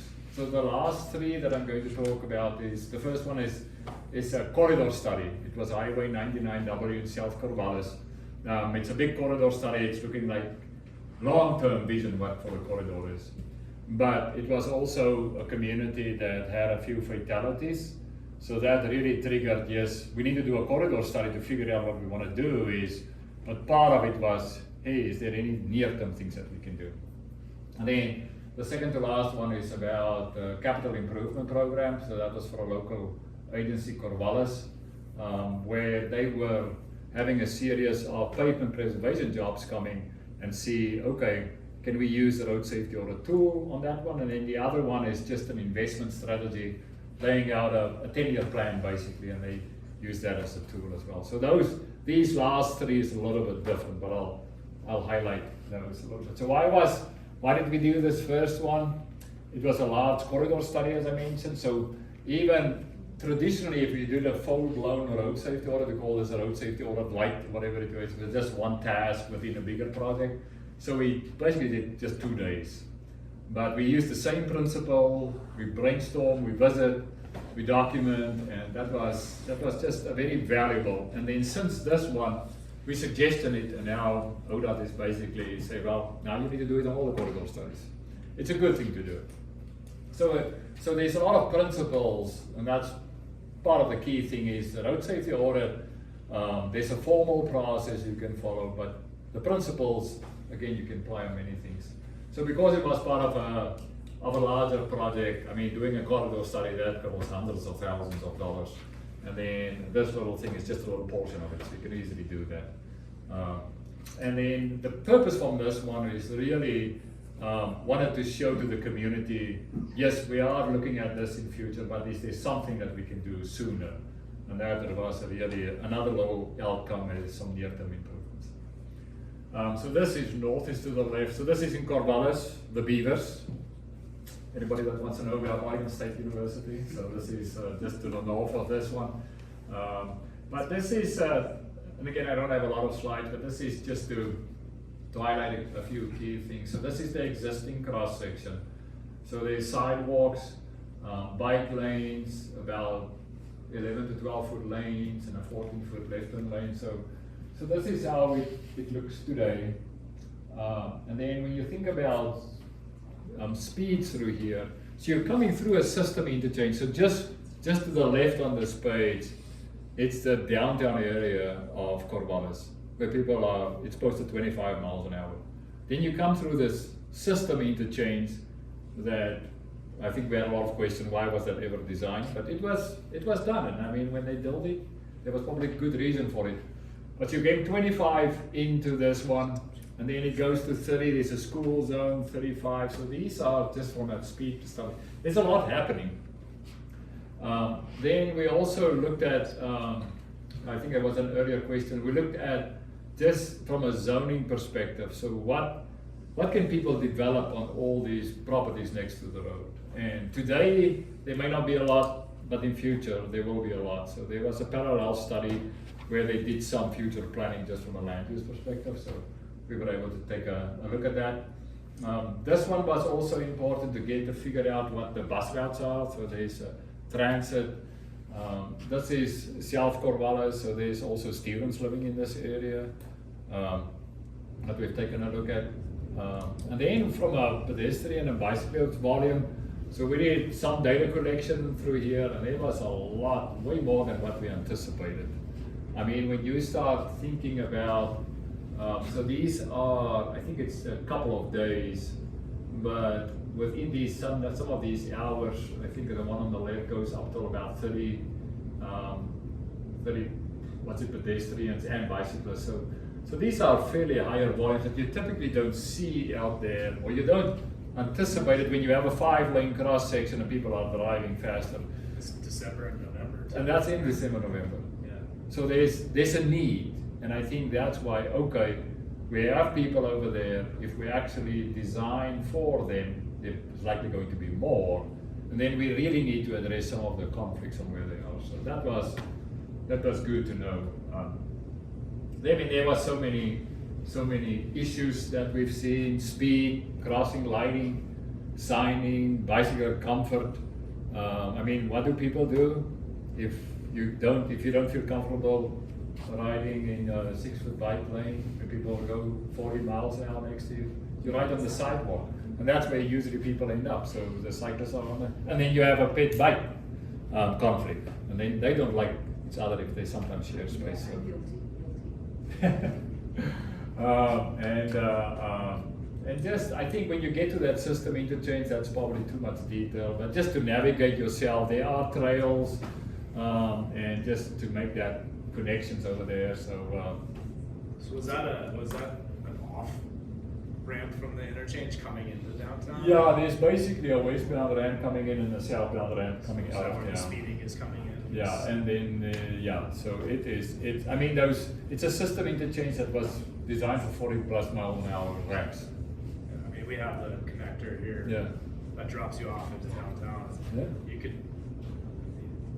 I don't think people slow down quite as much. Yeah, I mean, it is. I mean, when I grew up in my career, I designed interchanges and freeways, and I mean, it's fun. But at that stage, that was given to you. This is how you design the roads, and then unfortunately, we end up with a few roads that's probably undesirable at this stage. But we can learn from it. And now, when you think about the different users and the context, now we can design it in a Or different the way. context changes. Yeah, the context changes. I mean, some of them, especially when cities, the boundaries here in the valley keeps changing and the cities keeps growing. What used to be a little rural cloverleaf interchange is now becoming suburban or sometimes more urban. And then we need to change the earth because that cloverleaf with all the free rides is not good for pedestrians. So, yeah, so it's just. All these intersections that they're turning into roundabouts, what do pedestrians do in those? I don't have a slide on that one, but I can talk a lot about roundabouts. So what's happening? So from a car perspective, the roundabout. So when you used to have an angle crash, like a signal or a side street, so when somebody runs a red light, there's an angle crash. So the outcome is usually your injury is a high serious injury crash or a fatal crash. So from a car perspective, the roundabout, you design people to go slower. So physically, driving through a roundabout, you go to 20 to 25 miles an hour. So when there is a crash, it's usually a side swipe crash. So that's from a car perspective. So that's why it's when you think about the Federal Highway Administration, there's some great countermeasures, and there's a lot of studies. But then from a pedestrian and a bicycle perspective, we also design those and where we put the crossings, where the speeds of the cars are lower. So where people biking and walking at a signal, again, if somebody runs a red light, they may unfortunately get in a crosswalk, and that has happened. So when a roundabout, when you place those 20, 40 feet from the circular roadway, the cars are also slowed. So the potential that there's a crash between the cars and the pedestrians. So those are lower. And there's a lot of research that's been done on roundabouts. There's a brand new NCHRP report 1043 that was just published. So there's a lot of information about that. So if you want to know more, I can send you a link and tell you where to go. Yes? On the roundabouts, you've considered cars, considered bicycles, about large commercial vehicles with long wheelbases. Yeah, we design it, and that's usually the first thing we ask is, what's your largest truck you want to bring through here? And then we plan it. The roundabout on Whitewater Way says don't drive next, side by side with a semi. Yeah, and there's and even there states, and that's the thing is when you're a consultant, you work in different states. States have different philosophies. Sometimes you need to stay in your lane. Sometimes you can use both lanes or don't drive. So there's a lot of communication on those. But when it comes to the larger vehicles, so there was I think I can take a little detour. But there's so Oregon DOT, there was they started doing or exploring some roundabouts, and it became political, and they basically put a moratorium on roundabouts. Never put a roundabout on a state facility. That is, we will not put one on a state facility in Idaho at this time. Yeah, but I think there was enough people. There was enough people within the DOT that says this is a great tool. I mean, there's so many safety and work that was done on the roundabout, so we need to do something with it. So we were actually involved with a project that allowed them again. So it's just outside, or it's in Sisters, Oregon. It's one of the rural towns in Central Oregon, where we again, working with the community, working with the freight industry, working with the legislators, we invited everybody. And we did a roundabout rodeo. So what we did on that one is we designed it because we have all the tools to design it to scale. And then we went to an open area, like the fairgrounds. And we laid it out to scale. We brought out surveyors, and we laid the roundabout out, and we put cones where curves are, we put sandbags where truck aprons are. And we basically invited everybody, bring your truck and drive through it.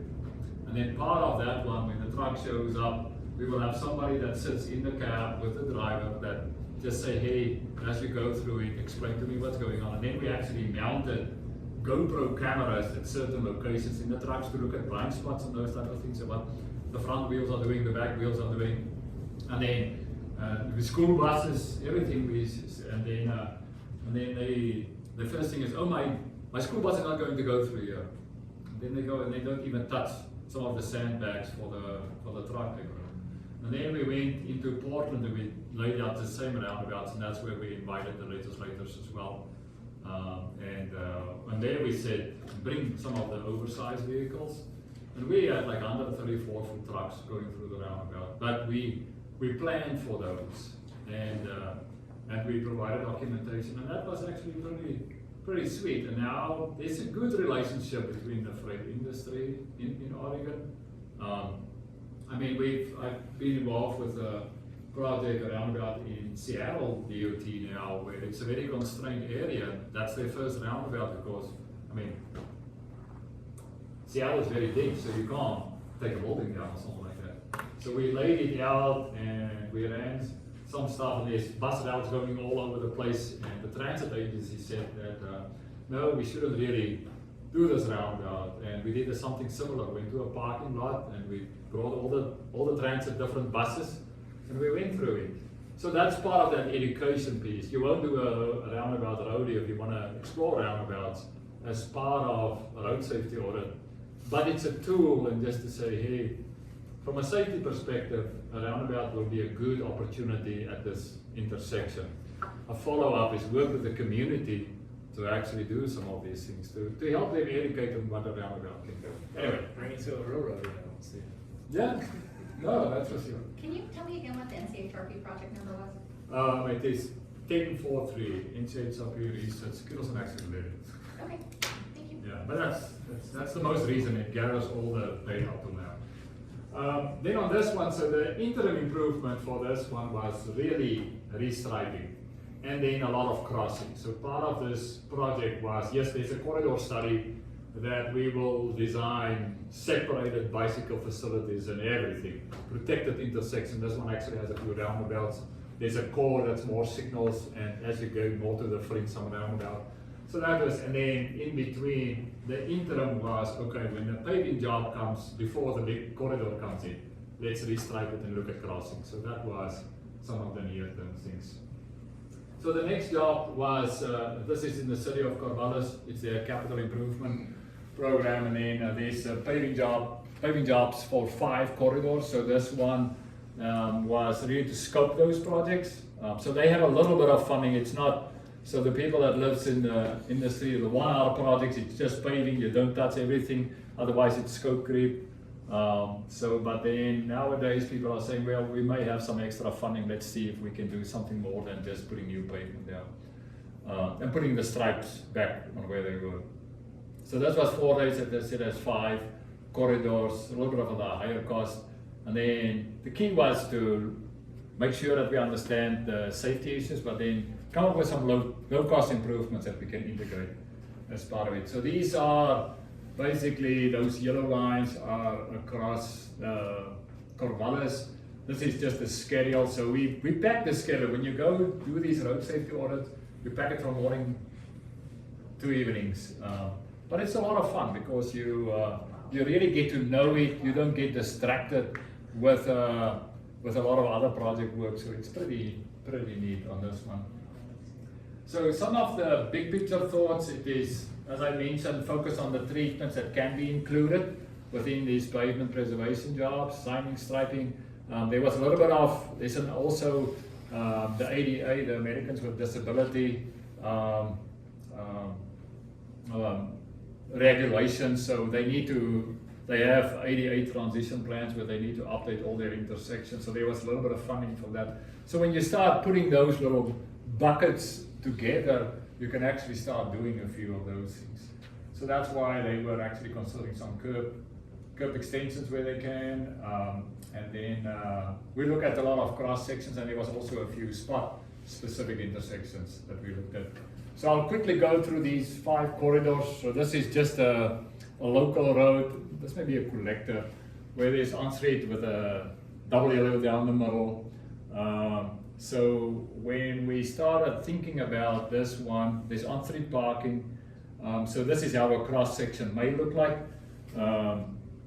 We actually suggested removing the double yellow. Why would we do that? Because then people feel a little bit more uncomfortable. Someone drives slower.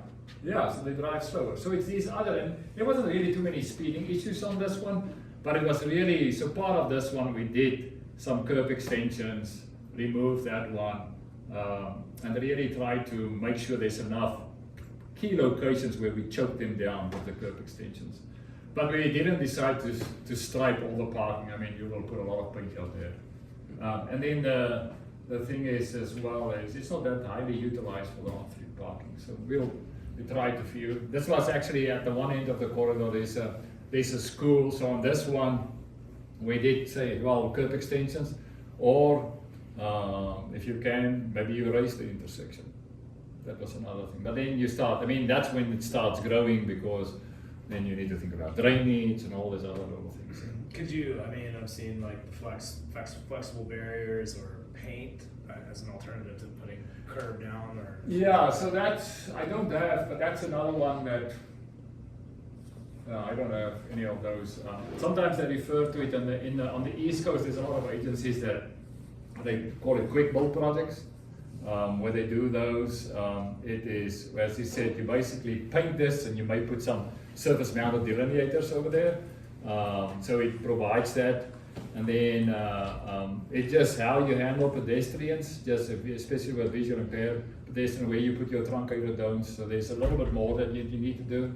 But agencies are doing it, and then they still save money to actually come back and build it there. Yeah. So it can be done, yes. What's a raised crosswalk? So a raised crossing, so that gray area, what's happening is, so there where the crossing is, so this, it goes up like about 3 to 6 inches. So you raise the whole intersection. So it's like a big, long speed up. But, okay, it's a gradual. Yeah, it's going gradual up, it's flat, and then it goes gradual down on the other side. Then another corridor, this is the Conifer Boulevard. This is how it looks today. So you'll see what was interesting with working, this is a local agency, so this is not a state DOT. So they just started with 10-foot lane. We didn't even have to have a discussion about how wide the lane needs to be. So that was their thing, is okay, let's just restripe. That's they willing. So then in that buffer that provides a little bit of that separation. These again, these are not big arterials, so it's not that every tool in the toolbox applied to every project. But on these these are more collector roads, and you can actually do a lot of those over here. There was it was so interesting. You'll see existing trail labels, but there's no crossing on both sides of the street. So that exists. So that connection wasn't there. And where will people cross? Well, if they are on one side of the street, they will cross there. So, so part of that low cost, this was a spot improvement. Well, let's put something in there. And then just to the top, so there's a trail crossing. Is it this one? This one also has a school close by, so it makes sense to put an RFB up there. This is Highland Drive. This is another corridor. You will see similar themes where stripe. So Corvallis has also made a decision to really enhance their bicycle facilities. So wherever they can restripe and put some buffer bike lanes, it's a low-cost improvement, but they start seeing some benefits. This is some stuff where we've done is where we just do some simple sketches just to illustrate a little bit, and then when they go out they can do that. This was one key crossing on the south. There's actually 2 schools in this whole corridor. So this one actually on the southern end of the one school to put a RFB on it, so it's still the side street stop, the main line is still going through, but we put an RFB crossing or suggested. This one, there was a lot of movements and and nobody really moved this. So under that yellow is actually a right turn slip lane, but you couldn't figure out why it's there. So we said, okay, but people don't know where to walk, and there's also a bus stop close by, so we said, let's just tighten up this intersection, move a few curbs and call it good. So this is something that they can also do. This is another weird intersection on Grand Avenue where there's it's like 5 legs, very confusing, but again, on Grand Avenue, getting closer to this intersection, just some simple striping at least. Try to put that 2-foot buffer in, I think that was the key, even if you go down to 5-foot bike lanes. Then this was how we was trying to reduce that open intersection there I had here in the beginning. There's so much pavement and you have the diagonal road leaving. So basically what we did on this one, we made it, it's already a always stop control intersection. We can actually make it an all-way. We cut this off, there's another road that actually is a 2-way facility. So you don't really need this connection. So as part of the paving job and some of the ADA updates that you do, you can actually simplify this intersection so you can really address some of that conflicts. And then since we talked about it, we actually looked at how it can look if you put a mini roundabout over there. Because there's a lot of pavement out over there, and a lot of that, the little oval in the middle and some of those split items that we refer to, those are mountable, but you can do that. So that always stop that you look at and you change it to a roundabout, you actually can get good operations out of it. So you can get rid of some of the queuing.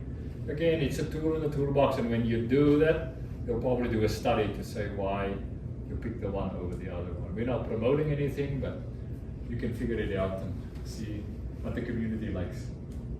Then there's another intersection. This is Walnut Boulevard. There's one, again, you'll see similar things. There was actually on the left-hand side, on the west side of the corridor, there was 5 lanes, and the key was how do we get it narrower so you can taper that one down. So you can add a lot of buffers. There's a lot of pavement out now, so you can add buffers. You can put some surface mounted tubular drivers in the buffer.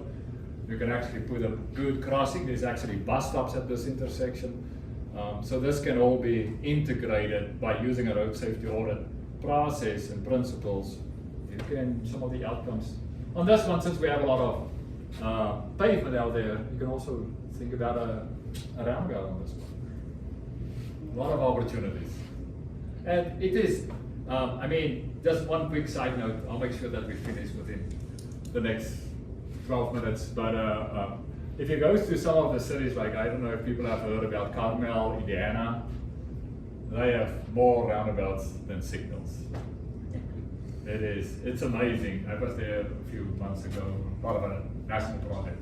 But it's pretty neat, and it is just on people how they want to. So I know we were also working with the city of San Diego in California, and they are doing quick build mini roundabouts. And again, you have a lot of these small little projects, so these intersections where there's crashes, and roundabouts is a good countermeasure to address that certain type of crash. So that city has made them seem to actually explore. It's not that we shall put a roundabout everything. Let's explore it and see if it makes sense. Nebraska has modular roundabouts now where they can go put them out for $1 million, and then if it doesn't work out, then Yeah. they take it out. Yeah, Yeah, so there's definitely, I mean, people call it modern, I mean, they call it quick build, they call it pilot. Tactical urban. Yeah, there's so many different names, but I think people try, and the thing is, if you can put it out relatively inexpensive, you can always take it out. Yeah. Okay, and then the last one is, this is part of an investment strategy. As I said, the DOT really, it's going through a corridor that hasn't in the past received a lot of investment. So the community was a little bit unhappy because nobody has ever looked at our community, improve the facilities along it. So there's a lot of emotion. So again, when you go out there, you talk to the people locally. We had actually meetings where we invited people from the community, and as we walk and talk along the corridor, and the focus was on this one was especially because it's a neighborhood that hasn't received a lot of attention over the years, but they rely on transit a lot. So there's a lot of people that needs to get to bus stops. They either walk there or they bike there. So that was one of the key drivers with it. We had a whole program laid out, and we had specific meetings that we had with people, work sessions where we say, hey, come and join us. And that's what I love. It is maybe one little detour as well, as I got invited by Smart Growth America to participate in some design charrettes in St. Paul and Minneapolis, where it's these big freeways, I-94, that goes through these old neighborhoods that was literally cut through the middle. So it was very emotional. But what's so neat is when we have these work sessions and we have aerials out, to go and sit down and I asked this elderly lady, I said, just explain to me, how do you walk from year to year? And I said, well, if you have a crossing over here, do you think it will help? And that's really how we build a program on how to invest it. It is just really sitting down with the community and start talking to them. And then it's not a magical idea that I have or something like that. If you actually listen to the community, they have some good ideas, and then we can add the engineering piece to those. So we looked at a lot of things over there. There was some corridor-wide consideration. Lighting is a big thing. You have bus stops, no lighting. You have crossings, no lighting. Sidewalks, there's a few sidewalk gaps, pedestrian, bicycle facilities. There's a few places where there's no shoulders, intersections, transit. Speed is a big thing. That's probably in most urban related corridors you look at speed nowadays. So again, the focus was near term, and then we also looked at long term. So this is just one of the things that we looked at. So you can see there's some existing signals. There's some existing, the red bar shows existing and hand crossings. But then you see there's a lot of big gaps out there where you say, okay, well, will people really walk from that one signal? If they're between the signal, if they really walk between those. And then when we worked with TriMet, the transit agency, that's how we started introducing some of these blue bars, which is future, that's part of the investment strategy. And then even there, some of them, we said, well, can we move some of the transit stops to make sure that we put them in the right spot. So there was a lot of collaboration. People came together to talk about it and to talk about this investment strategy that we can come up with a good idea. So then in closing, it is, there's a lot of benefits, and I hope through the examples that I talked about that people see on, it's a good tool, doesn't matter what context you are, that you can use. It is really trying to get consensus of the problem, what's those issues, and then come up with a range of suggestions. Try to think about the low cost. Yes, still think about the big stuff. The funding is probably a little bit more challenging getting those, but there's little incremental things that you can do to actually make some changes in their communities sooner. It's focusing on that project development teams. It is when we put teams together, let's try to get some critical thinkers into the room. Let's start thinking about creative and innovative things, and it's not just following one cross-section that we used to do for many years. Look at the safety improvements that we may not have thought otherwise. And that's why I think bringing in that independent team, you come up with ideas which people may not have thought about. And then you need to have reality check. There's feasibility, there's constructability that you need to take into account, so those are all good. But that's why if you have the right people on the team, you can usually think about this. It is, so where could agencies implement road safety audits? There's every state or agencies, they call it sometimes hotspots, intersections, or there's some corridors, it's a high injury corridor, there's different names people use for that, but basically there are corridors where there's a lot of crashes, or an intersection there's a lot of crashes. So that is, the road safety will help actually dive deeper into that crash data. So that's a great tool. I highlighted some of the pavement preservation jobs, safety corridors, corridor studies, as part of modernization projects. And then these are scalable. I try to put like higher end, lower end, but some of these lower costs, we call it sometimes a road safety audit light. You can do it pretty quick. And if you have people that has done it for a while, there's a few things that you can come up pretty quick. But if you follow the formal process, so that's what, there was at one stage, we did a lot with ODOT, and it became like a training session. So they just keep inviting, join the road safety audit and just watch.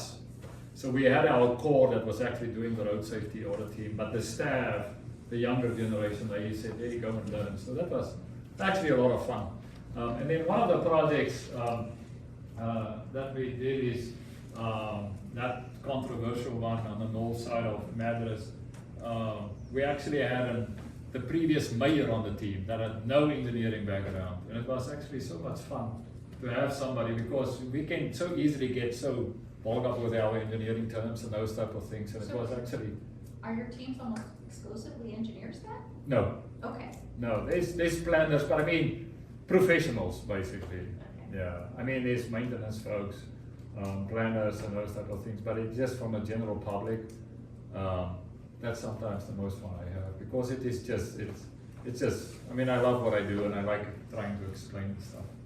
So that was it. I think I managed my time. Okay, I did a few extra stories here and there, but any questions? One of the things we did is we added health and welfare to our RSAs, and it really brought a different perspective that I would have never thought about, so that was kind of cool to add them in as well. Yeah, we actually used a health insurance company to help fund the project in Klamath Falls, a separated bicycle facility project, which was pretty cool. Yes? You mentioned public input. Where does the public input come in the process? And also, once a plan is developed and ready to be presented to the agency, is there a public comment on it at that point also? Yeah, I mean, these road safety audit, that's a little piece of the bigger project. It is, I mean, just a typical project development process. So during the RSA, that's what I talked about, it is we reach out to working with the agency, who are the stakeholders, who are the neighborhood associations, are the business associations, really try to connect with it. When we come up eventually, when we do the findings meeting, the preliminary findings meeting, we usually invite that people and just to say, this is what we found. And then at that stage, after we've done our report, then we give it to the agency. And then at that stage, it becomes another project. And now part of those future projects, when they start doing more refined designs and those type of things, they hopefully have part of that also a public engagement component to that. So what kind of training? One quick question and then I'll get there. This is more for the ACHD person, but does ACHD use this process? We do have road safety audits or public involvement. But besides the public involvement part, does the ACHD use the audit process? There's a internal form of road safety audit that we can that we do implement that replicates a lot of what Kilson is doing. So yes and no, in that it's not going to be an exact one-for-one overlap, but very similar in terms of how it's conducted. And is there public input on that? Yeah, I mean, when we have designs, also for some transparency, I'm new to the agency. I don't mean to push on the spot. No. I realize you can't speak for ACHD. I do want to say that we have public involvement meetings that look at multiple designs and try to move forward with designs that have favorability and really consider the community as a whole. So yes, it doesn't always look exactly like the road safety audit, but it does factor in and prioritizes what the community is asking for. And LTAC does actually do road safety audits as well, and I think they've done some in Ada County.